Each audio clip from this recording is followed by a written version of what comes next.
The title of my sermon today is My Tribulations Are Your Glory. आज सुबह के जो प्रचार का शीर्षक है, मेरे क्लेश तुम्हारी महिमा है. मेरे क्लेश तुम्हारी महिमा है. My tribulations are your glory. We increasingly live in a world full of instant gratifications. हम लगातार एक ऐसी दुनिया में आजकल रहते हैं जहां पर हमें तात्कालिक संतुष्टियां चाहिए.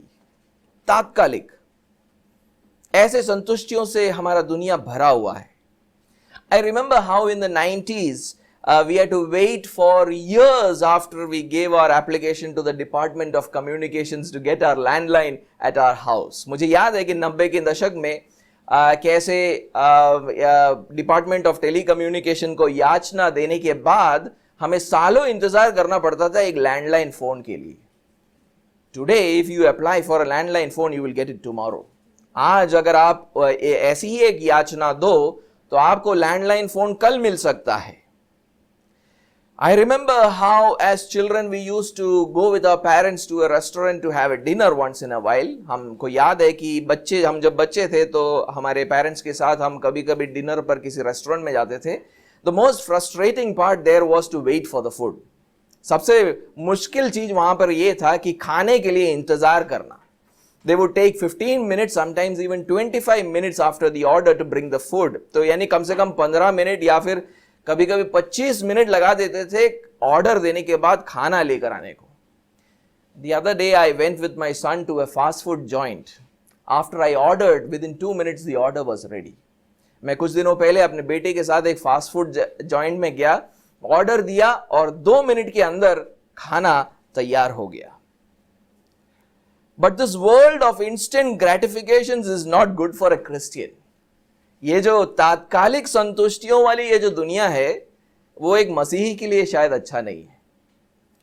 It trains our mind to think that we should get the best things and we should get it right now. एक मसीही को, इसके मन को ये दुनिया है इस तरह सोचने के लिए तैयार करती है कि हमें सबसे श्रेष्ठ चीजें मिलनी चाहिए और वो अभी मिलनी चाहिए. Waiting is painful. इंतजार करना दुखदाई है. Enduring troubles to get that is not even worth it. अगर उसके लिए अगर दुख उठाना पड़े तो व्यर्थ बात है. It is unacceptable. हमारे लिए वो अस्वीकार्य बात है. So when the Bible tells Christians that life in this world will be full of troubles, we will have to wait for a lifetime before we enter into a glorious life in heaven, we often become discouraged. उसीलिए जब हम Bible के अंदर से मसीही लोग ये समझते हैं कि इस दुनिया में जीवन कष्टों से भरा हुआ होगा, कि हमें अपना पूरा जीवन इंतजार करना पड़ेगा स्वर्ग की महिमा का अनुभव करने से पहले, तो ये हमें अक्सर निरुत्साहित कर देती है. It makes us discouraged. But Paul gives us a new perspective on Christian tribulations. लेकिन आज पौलुस मसीही क्लेशों के बारे में हमें एक नया दृष्टिकोण देता है. He says that Christian tribulations are not unwanted, but they are necessary part of our journey to glory. लेकिन वो बोलता है कि मसीही क्लेश अनावश्यक नहीं, पर वो तो महिमा तक के सफर का एक जरूरी भाग है. So my first point today is that stewards and servants have to endure tribulations. तो आज के मेरा पहला पॉइंट यह है कि प्रबंधकों को और सेवकों को क्लेश का अनुभव करना पड़ेगा. प्रबंधकों को और सेवकों को क्लेश का अनुभव करना पड़ेगा. Stewards and servants have to endure tribulations. Let us read Ephesians chapter 3 and verse 13. आइए एफेसियों का 3 अध्याय और 13वां आयत पढ़े. It says, so I ask you not to lose heart over what I am suffering for you, which is your glory. कहता है इसलिए मैं विनती करता हूं कि जो क्लेश तुम्हारे लिए मुझे हो रहा है उनके कारण साहस ना छोड़ो, क्योंकि उनमें तुम्हारी महिमा है. Now I want you to focus on that phrase there, which says, my tribulations on your behalf. अब मैं चाहता हूं कि आप उन पदों के ऊपर ध्यान दे जो वहां पर पौलुस बोलता है, कहता है जो क्लेश तुम्हारे लिए मुझे हो रहे हैं, तुम्हारे लिए मुझे हो रहे. मेनी ट्रांसलेशन से माई सफरिंग्स फॉर यू. बहुत सारे अनुवाद कहते हैं कि क्लेश के बदले वो यातना या सताव का शब्द का वहां पर प्रयोग करते हैं. तो जो यातनाएं या जो सताव तुम्हारे लिए मुझे हो रहा है. Now this phrase takes us back to verse 1 of this chapter. और ये जो पद है वो हमें इस अध्याय के पहले आयत में वापस लेकर जाते हैं. Let us read that. Let's read chapter 3 and verse 1. आइए तीसरा अध्याय पहले आयत को पढ़े. It says, for this reason I, Paul, a prisoner for Christ Jesus, on behalf of you Gentiles. वो बोलता है इसी कारण मैं पौलुस जो तुम अन्य जातियों के लिए मसीह यीशु का बंदी हो. When Paul wrote this letter, he was probably towards the end of a 2-year imprisonment in Rome. जब पौलुस इस पत्र को लिख रहा था तो वो रोम में 2 साल का कैद पूरा करने वाला था. In today's verse, he calls this imprisonment my tribulations and my sufferings. और आज के आयत में पौलुस इस कैद को क्या बोलता है? क्लेश बताता है. क्लेश. The word tribulation or suffering is also translated as trouble. ये जो शब्द है क्लेश, क्लेश का मतलब है कष्ट. And sometimes it is translated as distress, और कभी-कभी इसका अनुवाद दुख शब्द से भी होता है. So one lexicon which I refer to merges both these ideas and says tribulation or suffering means trouble that causes distress. तो एक जो लेक्सिकन या डिक्शनरी है जो मैंने पढ़ा, वो इन दोनों सुझावों को, कौन से दोनों सुझाव, कि कष्ट और दुख, ये दोनों शब्दों को लेकर वो बोलते हैं कि क्लेश का मतलब ये है कि दुख देने वाले कष्ट को क्लेश कहते हैं. दुख देने वाले कष्ट को क्लेश कहते हैं. Tribulation or suffering means trouble that causes distress. Paul's imprisonment was a trouble which caused his readers a lot of distress. पौलुस का जो कैद था वो एक ऐसा कष्ट था जो उसके पाठकों के लिए दुख का अनुभव उत्पन्न करता है. But Paul says that he is taking this trouble for the Gentile believers of Ephesus. लेकिन पौलुस कहता है कि मैं इन कष्टों का अनुभव तुम्हारे लिए यानी एफेसस के अन्य जातियों से आए विश्वासियों के लिए ले रहा हूं. That is why in our verse he says, my tribulations on your behalf, my suffering for you. उसीलिए वो कहता है कि जो क्लेश तुम्हारे लिए मुझे हो रहे हैं. The Greek word which is used there for on your behalf or for you was also used in verse 1. ये जो वहां पर यूनानी शब्द का इस्तेमाल किया है वहां पर तुम्हारे लिए के लिए, वही शब्द पहले आयत में भी उसने इस्तेमाल किया था. Their most translations there in verse 1 says for the sake of you.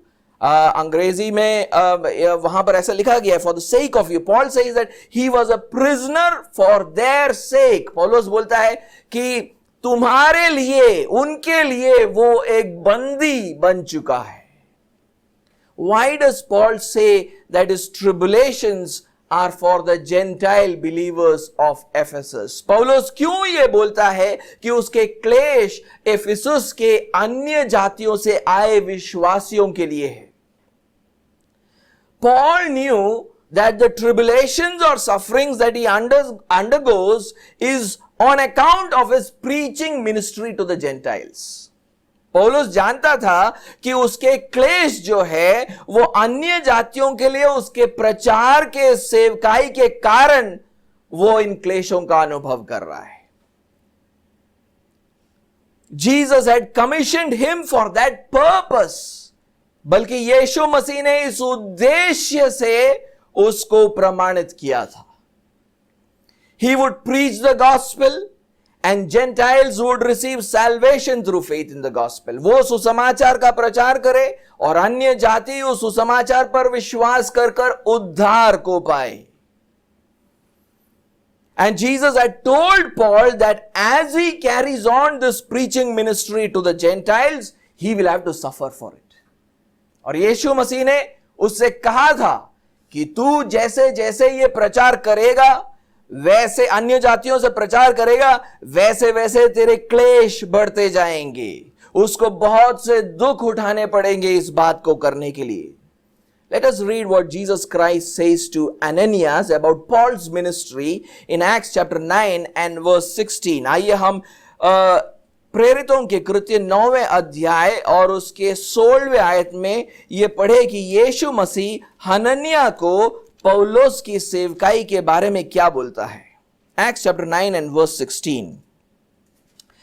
For I will show him. So Jesus is speaking and he says to Ananias, I will show him how much he must suffer for the sake of my name. Or let me just start before that. He says, go, for he is a chosen instrument of mine to carry my name before the Gentiles and kings and the children of Israel. For I will show him how much he must suffer for the sake of my name. 15वें आयत से वहां पर वो यीशु मसीह बोलते हैं कि तू चला जा, क्योंकि वह तो, यानी पौलुस के बारे में बोल रहा है, वह तो अन्य जातियों और राजाओं और इजराइलियों के सामने मेरा नाम प्रकट करने के लिए मेरा चुना हुआ पात्र है, और मैं उसे बताऊंगा कि मेरे नाम के लिए उससे कैसा कैसा दुख उठाना पड़ेगा.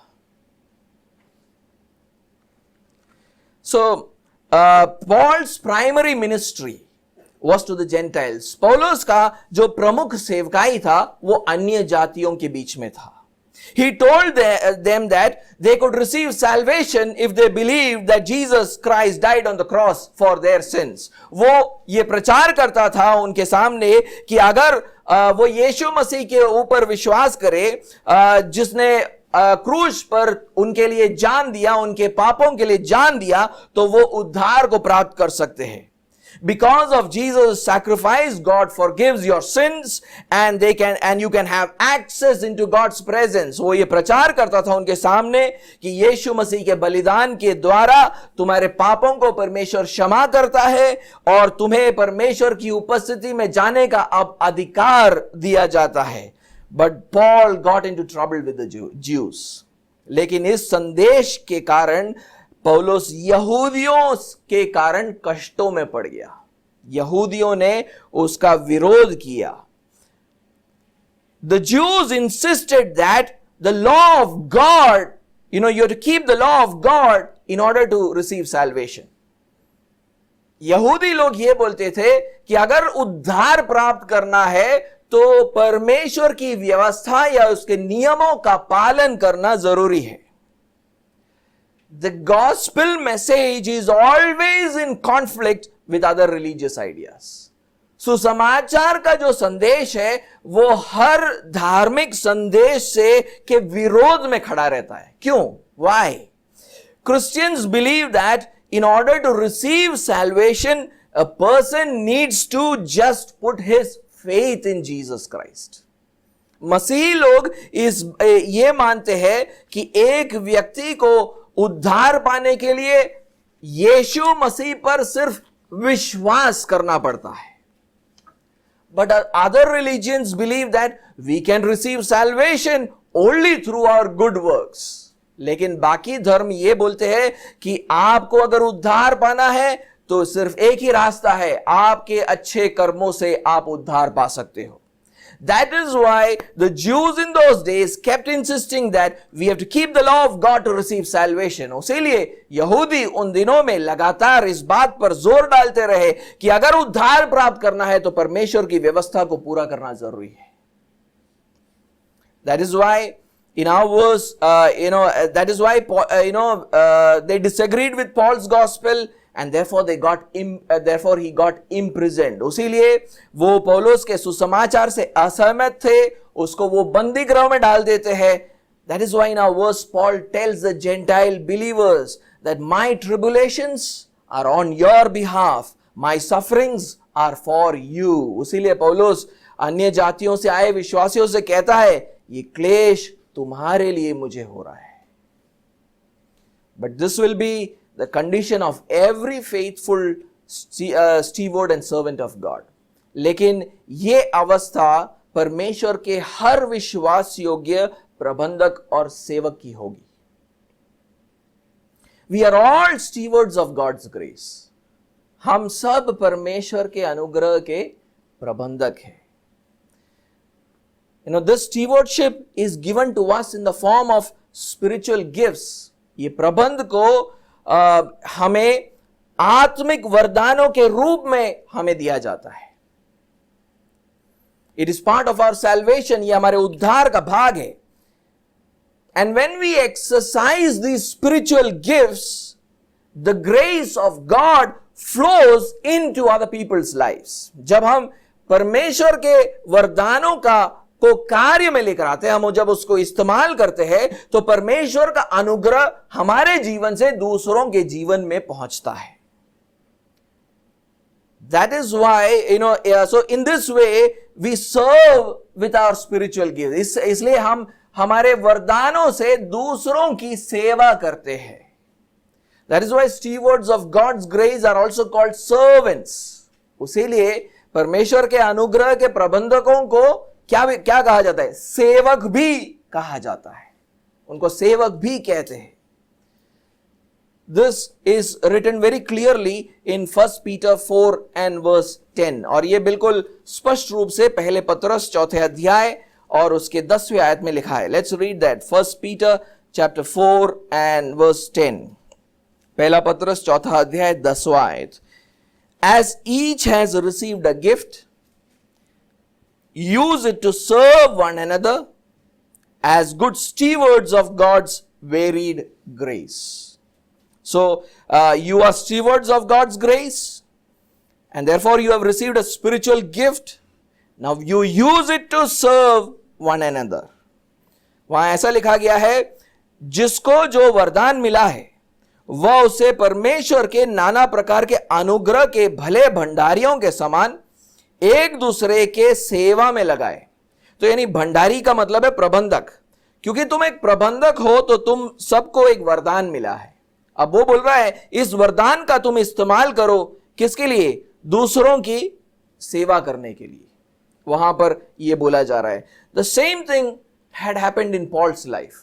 द सेम यही बात पौलुस के जीवन में भी हुई. That is what Paul has been explaining to us from verse 2 to verse 12. और इसी बात को पौलुस हमें समझा रहा था दूसरे आयत से 12वें आयत तक. Like every Christian, he was also made a steward of God's grace. हर एक मसीही की तरह पौलुस को भी परमेश्वर के अनुग्रह का प्रबंधक बनाया गया. His stewardship came in the form of knowledge of the mystery of Christ. उसका जो प्रबंध है वो मसीह के भेद के ज्ञान के रूप में उसके पास आता है. Which means that he had deep insight into how Gentiles would receive salvation through faith in Jesus Christ. इसका मतलब यह था कि वो जानता था बड़े गहराई से यीशु मसीह पर विश्वास करने के द्वारा जो उद्धार अन्य जाति पाएंगे उसके बारे में उसकी समझ बहुत गहरी थी. I want you to read verse 2 and 3. आइए हम तीसरे अध्याय Ephesians chapter 3 verse 2 and 3. Let's read that. एफेसियों के तीसरे अध्याय दूसरे और तीसरे आयत को पढ़े. He says that there. He says, assuming that you have heard of the stewardship of God's grace that was given to me for you, how the mystery was made known to me by revelation, as I have written briefly. वहां बोलता है यदि तुमने परमेश्वर के उस अनुग्रह के प्रबंध का समाचार सुना हो जो तुम्हारे लिए मुझे दिया गया, अर्थात यह कि वह भेद मुझ पर प्रकाशन के द्वारा प्रकट हुआ, जैसा मैं पहले ही संक्षेप में लिख चुका हूं. His spiritual gift was apostleship. उसका जो वरदान था वो ये था कि वो एक उसको प्रेरित बनाया गया. His spiritual gift was apostleship. उसको एक प्रेरित बनाया गया, ये उसका वरदान था. And as an apostle, he was given excellent insight into God's plan of salvation. और एक प्रेरित होने के वजह से परमेश्वर के उद्धार की योजना के बारे में उसको बहुत अच्छी समझ दी गई थी. Read verse 4 and 5. हम चौथे और पांचवें आयत को पढ़ेंगे. He says, when you read this, you can perceive my insight into the mystery of Christ, which was not made known to the sons of men in other generations, as it has now been revealed to his holy apostles and prophets by the Spirit.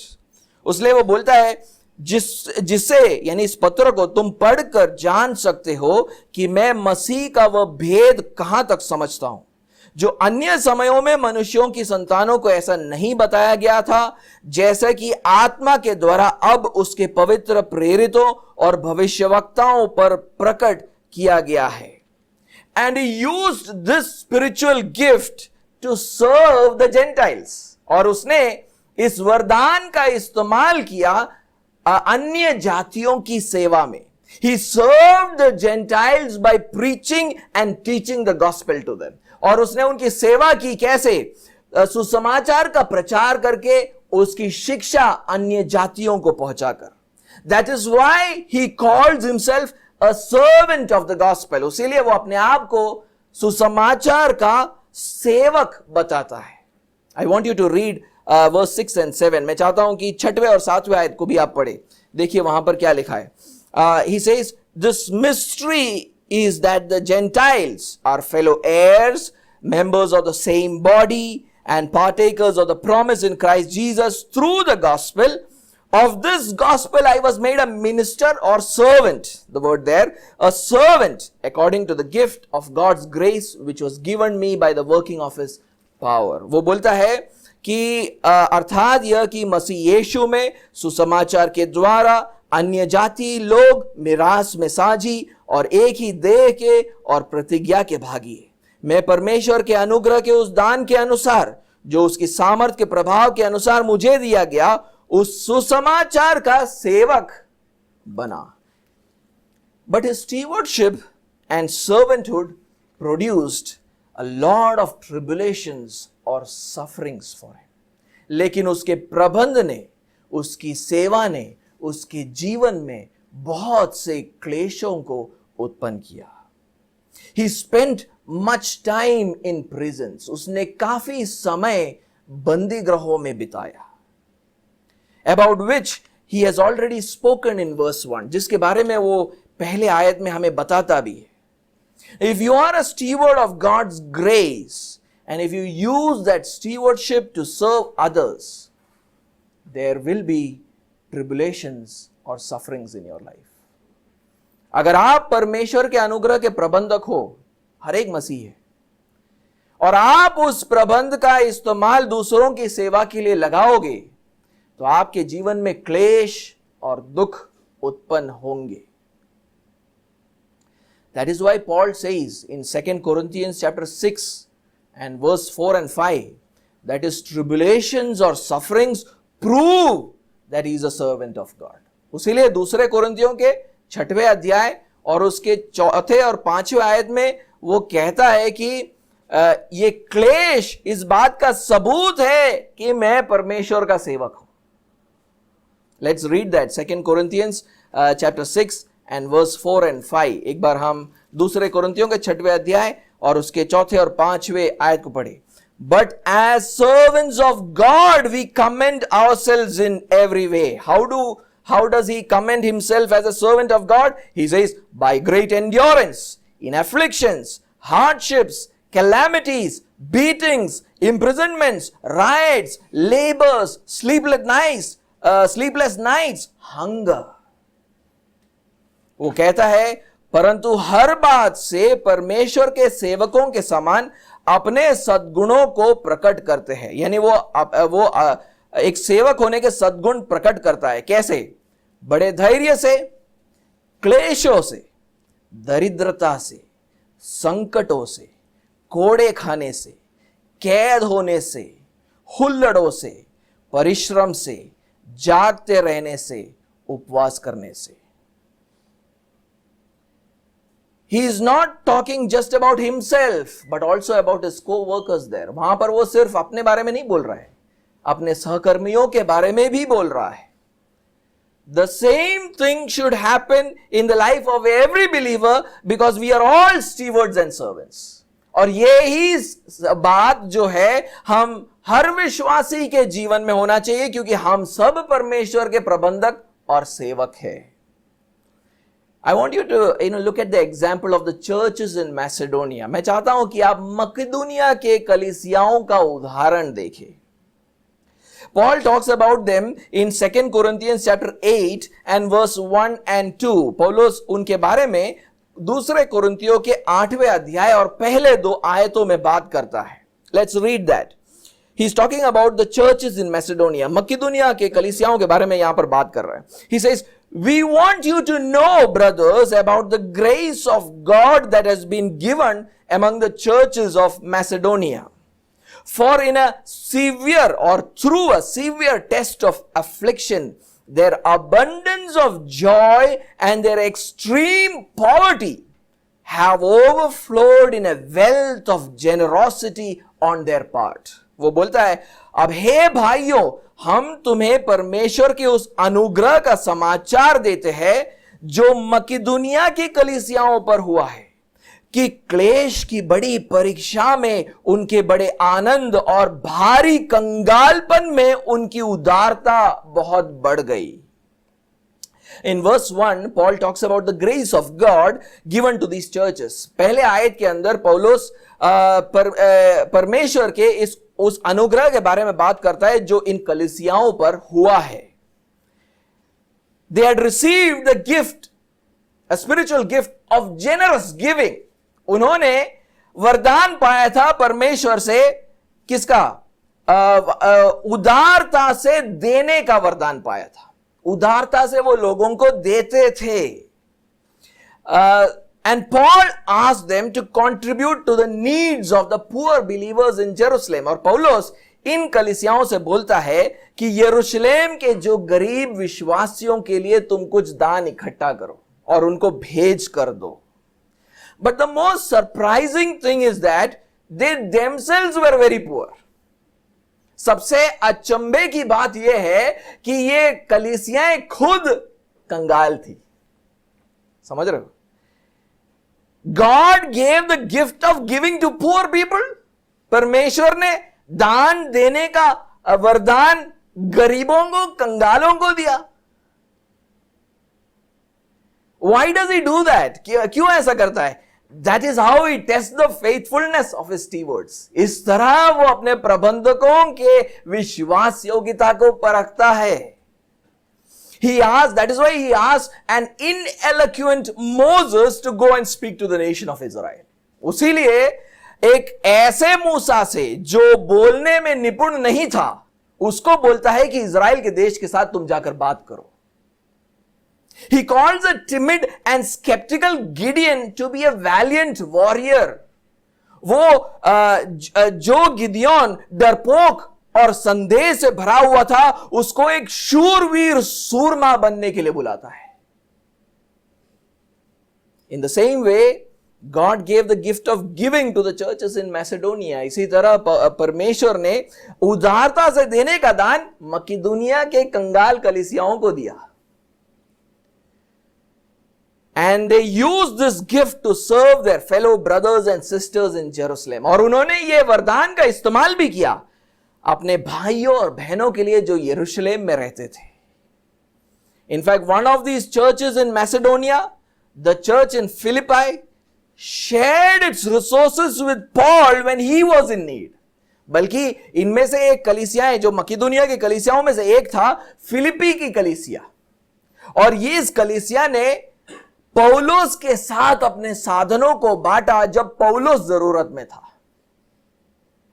I want you to read that when Paul writes about it. मैं चाहता हूं कि आप पढ़े उसको।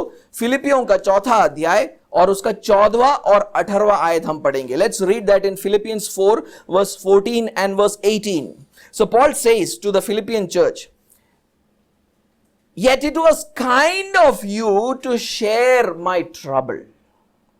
Verse 18 says, I have received full payment and more. I am well supplied, having received from Epaphroditus the gifts you sent, a fragrant offering, a sacrifice acceptable and pleasing to God. वो फिलिपियों के कलीसियाओं को बोलता है, तो भी तुमने भला किया कि मेरे क्लेश में मेरे सहभागी तुम हुए. और क्या बोलता है 18वें आयत में, क्या बोलता है, मेरे पास सब कुछ है वरन बहुतायत से भी है. जो वस्तुएं तुमने इपफ्रुदितुस के हाथ से भेजी थी उन्हें पाकर मैं तृप्त हो गया हूं. वह तो सुखदायक सुगंध ग्रहण करने योग्य बलिदान है जो परमेश्वर को भाता है. So when these churches exercise their spiritual gift of giving, it only exacerbated their poverty. जब इन कलीसियाओं ने अपने दान का इस्तेमाल किया, उसको कार्यशील किया, तब ये क्या हुआ, वो उनका कंगालपन सिर्फ बढ़ गया, उनका कंगालपन और थोड़ा बढ़ गया. That is why in 2 Corinthians 8 and verse 2 which we read, Paul says that their deep poverty overflowed in a wealth of liberality. उसीलिए वो दूसरे कुरिन्थियों के 8वें अध्याय दूसरा आयत में वो बोलता है, भारी कंगालपन में उनकी उदारता बहुत बढ़ गई. Stewardship and servanthood always comes with tribulation and suffering. प्रबंध और सेवा हमेशा क्लेश के साथ आता है. In doing this, what are we doing? We are walking on the path of our Lord Jesus Christ. ऐसा करने से हम यीशु मसीह के पथ पर चल रहे हैं. Who endured many tribulations for us, जिसने अनेक क्लेशों को हमारे लिए उठाया. And God wants to make us like him, और परमेश्वर हमें यीशु मसीह की तरह बनाना चाहता है. That is why he commissions us to a stewardship and servanthood which involves many tribulations. उसीलिए वो हमें ऐसे प्रबंध, ऐसे सेवकाई में डालता है जिसके कारण हमारे जीवन में क्लेश उत्पन्न होंगे. Paul was already experiencing this. That is why in our verse he tells the Gentile believers of Ephesus, my tribulations are on your behalf, my sufferings are for you. इसीलिए पौलुस जो है हमारे आयत के अंदर एफेसुस के अन्य जाति से आए विश्वासियों से कहता है, ये क्लेश तुम्हारे लिए मुझे हो रहा है. It is important we realize that all of us are stewards of God's grace. ये बहुत जरूरी है कि हम इस बात को समझे कि हम सब परमेश्वर के अनुग्रह के प्रबंधक हैं. It is also important to realize that we have been made stewards so that we can serve. और ये भी जानना जरूरी है कि हमें प्रबंधक इसलिए बनाया गया है, आत्मिक दान इसलिए दिए गए ताकि हम दूसरों की सेवा करें. And one very important thing we need to realize is that as stewards and servants, we will have tribulations. We'll have tribulations on account of that calling. एक और जो बात हमें बहुत ज्यादा जरूरी है समझना, वो ये है कि क्योंकि हम प्रबंधक और सेवक हैं, तो हमारे जीवन में बहुत सारे क्लेश आएंगे. We might have the gift of pastoring and teaching the church. हमारे पास शायद कलीसिया के अगुवाई और उसको शिक्षा देने का दान हो सकता है. Such people have to constantly deal with difficult people in the church. ऐसे लोगों को लगातार कलीसिया के अंदर मुश्किल लोगों के साथ उनका मुठभेड़ होता रहता है. Therefore, they are regularly faced with interpersonal conflict. उसीलिए उनके जीवन के अंदर लगातार रिश्तों में टकराव बने रहते हैं. आप कलीसिया के अगुवाओं को देखो, वो अनेक लोगों से मिलते जुलते हैं, सबके साथ मेलजोल नहीं हो पाता है, टकराव हो जाता है. उनके जीवन में ऐसे क्लेश आते हैं. Pastors often face the most amount of conflict, interpersonal conflict, because there are difficult people, all types of people in the church, and they have to constantly go through these challenges in their pastoral ministry. We might have the gift of service. हमारे पास शायद सेवा करने का दान दिया गया हो.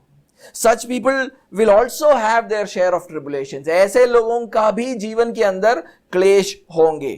They have to reach church and arrange things before anyone else comes. उनको कलीसिया, कोई और आने से पहले उनको कलीसिया पहुंचना पड़ता है ताकि सारे चीजों का वो प्रबंध कर सके.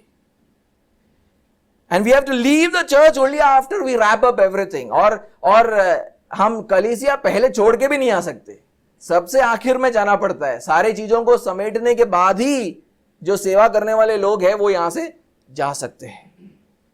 And whether it is winter or summer or monsoon, we have to keep doing this. और भले ये ठंड हो या गर्मी हो या बारिश हो, हमको ये करते रहना पड़ता है. We have to overcome all these challenges. हमको इन ये जो चुनौतियां हैं उनका सामना हमें करना पड़ता है हमारे जीवन में. We might have the gift of showing mercy in the society. शायद हमारे पास दान है कि हम समाज के कुचले हुए लोगों को दया दिखाएं. Such people also have their set of tribulations. ऐसे लोगों के जीवन में भी क्लेश होता है. They are constantly exposed to unhygienic conditions, transmissible diseases, threats of violence. ऐसे लोग लगातार गंदी और मैली परिस्थिति में काम करते हैं. संक्रामक बीमारियों से उनका उठना बैठना होता है. हिंसा की और धमकियों का सामना उन्हें ऐसे जगहों पर करना पड़ता है. But we must remember that these tribulations are for the benefit of others. लेकिन हमें याद करना है कि ये क्लेश दूसरों की भलाई के लिए है. Remembering this will make it easier for us to endure these tribulations. अगर इन बातों को अगर हम याद करें, स्मरण करें, तो हमारे लिए इन क्लेशों को झेलना थोड़ा और आसान हो जाएगा. That is why my today's second point is nobody should lose heart over such tribulations. उसीलिए आज का जो दूसरा पॉइंट है वो ये है कि किसी को भी ऐसी क्लेशों के कारण साहस नहीं छोड़ना है. ऐसे क्लेशों के कारण साहस नहीं छोड़ना है. Let us read Ephesians chapter 3 and verse 13 again. आइए हम एफेसियों का 3 अध्याय 13वें आयत को एक और बार पढ़े. So I ask you not to lose heart over what I am suffering for you, which is your glory. वो कहता है इसलिए मैं विनती करता हूं कि जो क्लेश तुम्हारे लिए मुझे हो रहे हैं उनके कारण साहस ना छोड़ो, क्योंकि उनमें तुम्हारी महिमा है. Paul asked the Gentile believers in Ephesus that they should not lose heart at his tribulations on their behalf. पौलुस एफेसुस के अन्य जातियों से आए विश्वासियों से कहता है कि उनके कारण उसे क्लेश होने से उन्हें साहस नहीं छोड़ना है. उन्हें साहस नहीं छोड़ना है. Paul's imprisonment meant that he was inhibited from visiting many of these churches and strengthening these churches. ये वो बंदी बन गया. इसके कारण क्या हुआ? वो इन कलीसियाओं के से मुलाकात नहीं ले पाता था, उनको उनके विश्वास में मजबूत नहीं कर पाता था. And that is why we see that many of his letters were written from prison. इसलिए हम देखते हैं कि वो अपने बहुत सारे पत्रों को बंदी गृह से लिखता है कलीसियाओं को. And this would have caused many of the churches to lose heart. और इसके कारण बहुत से उसकी कलीसियाएं जो है वो साहस को छोड़ देते हैं. The phrase there, to lose heart, means to become discouraged or to grow weary.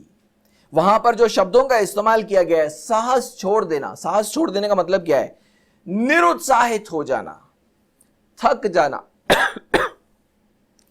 The church in Ephesus would have become discouraged because the founder and pastor was now in jail because of his ministry to the Gentiles. एफेसुस की कलीसिया जो है निरुत्साहित हो गई. क्यों? क्योंकि उनका स्थापक और उनका पासबान आज अन्य जातियों के प्रति अपने सेवकाई के कारण बंदी गृह में था. They would have thought, why is God allowing this to happen to his steward and his servant? वो सोचते होंगे कि परमेश्वर क्यों यह अनुमति देता है कि अपने प्रबंधक, अपने सेवक जो है इतने क्लेशों से जाए. When we see faithful Christians suffering on account of their calling, we also ask the same questions, isn't it? जब हम विश्वास योग्य मसीहों को ऐसे ही क्लेशों से होते हुए जाते हुए देखते हैं, तो हम भी यही सवाल करते हैं ना कि परमेश्वर क्यों ऐसा अनुमति देता है कि उसके सेवकों के ऊपर ऐसी मुश्किलें आपदाएं आए. We become discouraged, we grow weary or tired. हम जो है निरुत्साहित हो जाते हैं, उससे थक जाते हैं अपने आत्मिक जीवन में. We stop praying, we stop going to church, we stop sharing the gospel. Our Christian life begins to slow down. हम प्रार्थना करना छोड़ देते हैं, कलीसिया जाना छोड़ देते हैं, सुसमाचार सुनाना छोड़ देते हैं. धीरे धीरे हमारा जो मसीह जीवन है वो धीमा पड़ने लगता है. But Paul gives the believers a reason why they should not be discouraged. लेकिन पौलुस उनको एक कारण देता है कि क्यों उन्हें निरुत्साहित नहीं होना है. In the second half of the verse, he says, his tribulations or sufferings are their glory. और वो दूसरे भाग में आए कि दूसरे भाग में बोलता है, जो क्लेश मुझे हो रहे हैं उनमें तुम्हारी महिमा है, ऐसा करके वो बोलता है. Paul uses that word glory to refer to the full redemption which we will experience at the second coming of Jesus. पौलुस वहां पर महिमा शब्द का इस्तेमाल उस पूर्ण छुटकारे के लिए इस्तेमाल करता है जिसका अनुभव हम यीशु मसीह के दूसरे आगमन पर करेंगे. That full redemption is also called as inheritance that we will receive from God our Father. इसी पूर्ण छुटकारे को पौलुस क्या बोलता है? मिरास भी बताता है या विरासत भी बताता है जो हमें परमेश्वर पिता से मिलने वाला है.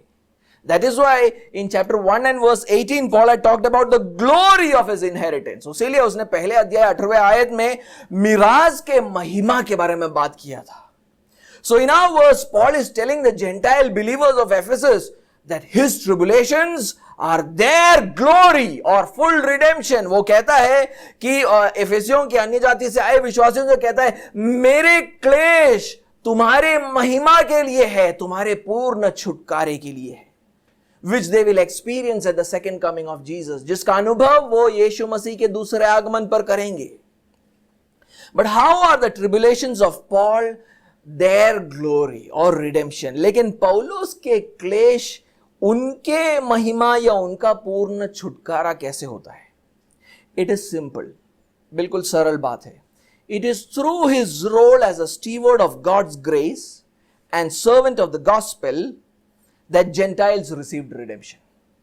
पौलुस क्योंकि परमेश्वर के अनुग्रह का प्रबंधक था, सुसमाचार का सेवक था, उसके सेवकाई के द्वारा ही अन्य जातियों ने छुटकारा पाया था. As a steward, he received revelation that Gentiles will receive salvation through faith in Jesus Christ. एक प्रबंधक होने से उसे यह प्रकाशन दिया गया था कि यीशु मसीह पर विश्वास करने से हर एक अन्य जाति जो है उनका उद्धार हो सकता है. As a servant, he then went and preached the gospel to them. और एक सेवक होने के कारण वो जाकर सुसमाचार का प्रचार करता है. When Gentiles believed in this gospel preached by him, they received spiritual redemption. और जब अन्य जातियों ने उसके प्रचार को सुना और उस पर विश्वास किया, उन्होंने आत्मिक छुटकारे को पाया. As a servant, he continues to strengthen their spiritual life through prayer and through his letters. और वो उनको और मजबूत करता है. कैसे? अपने प्रार्थनाओं के द्वारा, अपने पत्रों के द्वारा उन्हें मजबूत करता है. In fulfilling his calling as a steward and servant to the Gentiles, he endured many tribulations. उसने एक प्रबंधक और सेवक होने के बुलावट को पूरा करने के कारण क्लेशों का अनुभव किया. Because of these tribulations which he endures for their sake, they are able to persevere in their faith and reach that promised glory. उसके क्लेशों के कारण अन्य जाति अपने विश्वास में धीरज को बनाए रखते हैं और आखिर में वो महिमा तक पहुंच पाते हैं. Like Paul, every believer is a steward and servant. हर पौलुस की तरह हर एक विश्वासी एक प्रबंधक, एक सेवक है. And we all have to undergo tribulations to serve other believers. हम सबको एक दूसरे के सेवा करने के लिए क्लेशों का अनुभव करना पड़ेगा. क्यों करना पड़ेगा? Why? So that, through your service, others will be able to reach that glory, that promised glory. ताकि तुम्हारी सेवा के द्वारा दूसरे विश्वासी उस महिमा तक पहुंच पाए. For example, we learned the gift of giving given to the churches in Macedonia, especially the church at Philippi. जैसे कि हमने उदाहरण के रूप में मकिदुनिया की कलीसियाओं के बारे में सीखा, है ना? वहां पर वो फिलिपी के कलीसिया के बारे में भी हमने सीखा. The church at Philippi was founded through the stewardship and servanthood of Paul. Philippi की जो कलीसिया है उसकी स्थापना जो है पौलोस के प्रबंध और उसके सेवा के द्वारा किया गया. He suffered for them. उसने उनके लिए दुख उठाया. But we also saw that when Paul was in need, the church at Philippi encouraged him by giving to him. लेकिन जब पौलोस जरूरत में था तो क्या हुआ? इसी कलीसिया ने उसको मदद किया, उसके साधनों से को उसके साथ बांटा. Let me just read couple of more verses. Go back to Philippians. एक और बार फिलिपियों में जाएंगे और चौथा अध्याय और उसका 15 और 16 आयत पढ़ेंगे. Let's read Philippians chapter 4 verse 15 and 16. And you Philippians yourselves know that in the beginning of the gospel, when I left Macedonia, no church entered into partnership with me in giving and receiving except you only. Even in Thessalonica, you sent me help for my needs once and again. वो कहता है फिलिपियों से, हे फिलिपियों, तुम आप भी जानते हो कि सुसमाचार प्रचार के आरंभ में जब मैं मकिदुनिया से विदा हुआ तब तुम्हें छोड़ और किसी मंडली ने लेने देने के विषय में मेरी सहायता नहीं की. इसी प्रकार जब मैं थिस्सलुनीका में था तब भी तुमने मेरी घटी पूरी करने के लिए एक बार क्या वरन 2 बार कुछ भेजा था. This was a poor church. ये एक गरीब कलीसिया थी, कंगाल कलीसिया थी. It would have been difficult for them to share with Paul. उनके लिए ये मुश्किल होता शायद कि पौलोस के साथ वो अपने साधनों को बांटे. But through his suffering, through their suffering, Paul was able to persevere. लेकिन उनके कठिनाई, उनके क्लेशों के द्वारा पौलोस अपने जीवन में लगा रहता है, अपने आत्मिक जीवन में आगे बढ़ता है. Similarly, we all are stewards of God's grace. हम सभी परमेश्वर के अनुग्रह के प्रबंधक हैं. That's why we all have been given spiritual gifts. इसलिए हम सबों के पास आत्मिक वरदान दिए गए. We use those gifts to serve one another. उन वरदानों को इस्तेमाल कर हम एक दूसरे की सेवा करते हैं. In doing this, we will face tribulations. ये करने से हमारे जीवन के अंदर क्लेश उत्पन्न होंगे. But in this way, through our tribulations or sufferings for each other, we help each other to reach that promised glory. लेकिन हम इस तरह हमारे क्लेशों के द्वारा हम एक दूसरे की मदद करते हैं कि वो विश्वास को धीरज बनाए रखे और आखिर में जाकर उस महिमा तक पहुंचे. But Paul says that the tribulations which each steward and servant experiences in fulfilling this task should not become a reason for discouragement. लेकिन पौलोस कहता है कि जो क्लेश हर प्रबंधक और सेवक अनुभव करता है अपने कार्य में, वो निरुत्साहित होने का कारण नहीं बनना चाहिए किसी के लिए भी. Because these tribulations eventually help all of us to reach glory. क्योंकि ये जो हमारे क्लेश है हम सबको एक दूसरे को महिमा तक पहुंचने में मदद कर रहे हैं. These tribulations are nothing compared to the glory that we will experience. ये क्लेश कुछ भी नहीं उस महिमा के सामने जिसका हम अनुभव करेंगे. Therefore, he is telling the church to not be discouraged but persevere in their spiritual life. उसीलिए वो अपने इस कलीसिया से कहता है कि निरुत्साहित ना हो पर अपने आत्मिक जीवन में वो धीरज को बनाए रखे. And they can do this by how? By focusing on the glory which is to be revealed. और वो कैसे कर सकते हैं इस बात को? वो आने वाले महिमा पर अपने ध्यान को लगाए. And he uses this line of argument in other places also. और वो इसी तर्क का इस्तेमाल दूसरे जगहों पर भी करता है. For example, in 2 Corinthians chapter 4 verse 8 to 9, he talks about the tribulations on account of his ministry. दूसरे कुरिन्थियों के 4 अध्याय और उसके 8वें और 9वें आयत में वो अपनी सेवकाई में आने वाले क्लेशों के बारे में बात करता है. Let's read that. 2 Corinthians chapter 4 verse 8 and 9. दूसरे कुरिन्थियों का 4वां अध्याय 8वां और 9वां आयत.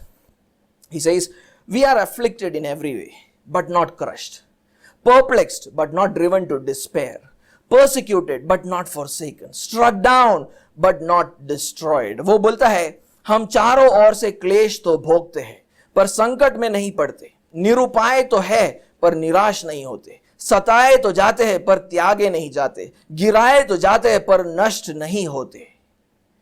And then in verse 12 he tells the church in a different way that these tribulations are for their glory. और एक दूसरे तरीके से वो इस कलीसिया को बोलता है कि मेरे क्लेश तुम्हारी महिमा के लिए. Let's read that in verse 12. आइए हम 12वें आयत को पढ़े. He says, death is at work in us, but life is in you. वो बोलता है कि इस प्रकार मृत्यु तो हम पर प्रभाव डालती है और जीवन तुम पर. But later on he adds that as stewards and servants of God they do not lose heart because of these tribulations. फिर वो उसके बाद वो इस बात को जोड़ता है कि परमेश्वर के प्रबंधक और सेवक होने के कारण अपने इन क्लेशों के कारण वो हियाव को नहीं छोड़ते.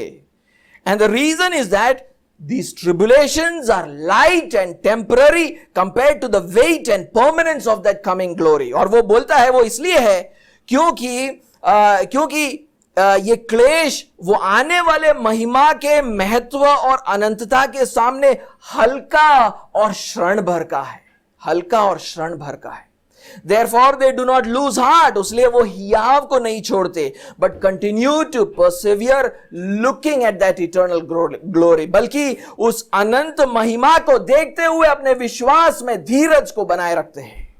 Read verse 16 to 18. आइए 16वें आयत से 18वें आयत को पढ़े. So we do not lose heart. Though our outer self is wasting away, our inner self is being renewed day by day. For this light momentary affliction is preparing for us an eternal weight of glory beyond all comparison. As we look not to the things that are seen, but to things that are unseen. For the things that are seen are transient, but the things that are unseen are eternal. वो कहता है इसलिए हम हियाव नहीं छोड़ते. यद्यपि हमारा बाहरी मनुष्यत्व नष्ट होता जाता है, तो भी हमारी भीतरी मनुष्यत्व दिन प्रतिदिन नया होता जाता है. क्योंकि हमारा पल भर का हल्का सा क्लेश हमारे लिए बहुत ही महत्वपूर्ण और अनंत महिमा उत्पन्न करता जाता है. और हम तो देखी हुई वस्तुओं को नहीं परंतु अनदेखी वस्तुओं को देखते रहते. क्योंकि देखी हुई वस्तुएं थोड़े ही दिन की है, परंतु अनदेखी वस्तुएं सदा बनी रहती है. And he uses the same argument in Romans chapter 8 and verse 18. और इसी तर्क को वो रोमियो के 8वें अध्याय और उसके 18वें आयत में भी इस्तेमाल करता है. Let's read that also. For I consider that the sufferings of this present time are not worth comparing with the glory that is to be revealed to us. वो कहता है क्योंकि मैं समझता हूं कि इस समय के दुख और क्लेश उस महिमा के सामने जो हम पर प्रकट होने वाली है कुछ भी नहीं है. कुछ भी नहीं है.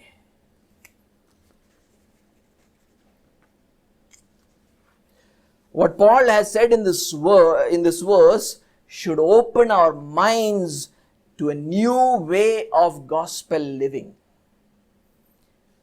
पौलुस ने इस आयत में जो कहा है वो हमारे दिमाग को एक सुसमाचार पर केंद्रित जीवन के लिए खोल देता है.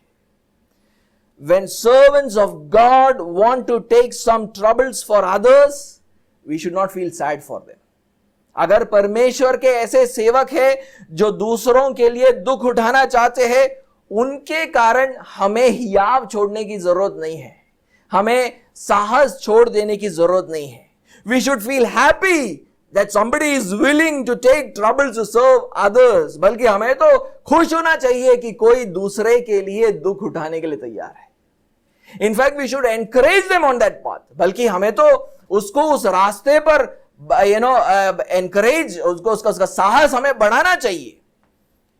For example, एक उदाहरण के रूप में, a student has an exam tomorrow. यहां पर एक स्टूडेंट है जिसका कल एग्जाम है. But he is also a volunteer who serves at the church today. लेकिन वो एक वॉलंटियर भी है जो आज आकर कलीसिया के अंदर सेवा देता है. He is willing to come and give his time. वो चाहता है कि वो कलीसिया आए और अपने समय को यहां पर दे, although it means that he would have to sit late in the night to prepare for his exams. लेकिन इसका मतलब यह होगा कि अगर कलीसिया आएगा तो उसको घर वापस जाकर रात तक बैठकर पढ़ाई करना पड़ेगा. Don't tell him it's okay, don't come to church today.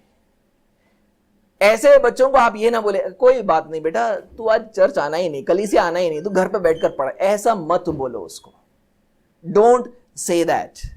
Rather encourage him for his willingness to take troubles for the sake of the church. बल्कि उसको प्रोत्साहित करो कि कलीसिया के लिए वो दुख उठाने के लिए तैयार है, भले उसको रात भर जागकर उसको पढ़ाई करना पड़े. Because his ministry is going to encourage someone else to persevere in their faith. क्योंकि उसकी सेवकाई के कारण कोई और व्यक्ति साहस लेकर अपने विश्वास में अपने धीरज को बनाए रखेगा. And when that person finally reaches glory, और जब वो व्यक्ति इस स्टूडेंट को देखकर महिमा में पहुंचेगा, God will reward this student. परमेश्वर जो है इस स्टूडेंट को उसका प्रतिफल देगा और परमेश्वर उससे कहेगा कि धन्य है अच्छे और विश्वास योग्य सेवक. And then God would say to this student in glory, well done, good and faithful servant. In the same way, do not be sad when your children decide to become a missionary to Sudan or North Korea. इसी तरह आप दुखी ना होना अगर आपके बच्चे ये बोले कि मुझे मिशनरी बनकर सूडान या नॉर्थ कोरिया जाना है. Be happy for them, encourage them, उनके लिए खुश रहो, उनको भेजो वहां पर. Do not be sad if they are martyred there. दुखी मत होना अगर उनको वहां पर मार दिया जाए तो भी. B happy for them and all those हुम दे सर्व्ड. उसके लिए और उस जितने भी लोगों की उसने सेवा की उसके लिए आप खुश होना. Because finally when we reach glory, we will realize that the tribulations of our children were nothing compared to the joy of the people they served in Sudan or North Korea or any other place. लेकिन जब हम महिमा में पहुंचेंगे, हम इस बात को समझ जाएंगे कि हमारे बच्चों के जो क्लेश थे उन लोगों के आनंद के मुकाबले कुछ भी नहीं था जिनका उन्होंने सेवा किया. Their tribulations were light and temporary compared to the weight and permanence of the glory of the people they served. उनके महिमा के महत्व और अनंतता के सामने हमारे बच्चों के क्लेश तो हल्के और क्षण भर के थे. And I'll end with this question for all of us to consider. एक सवाल को पूछकर मैं खत्म करना चाहूंगा. What tribulations are we enduring for the church today? हम आज कलीसिया के लिए किन क्लेशों का अनुभव करते हैं?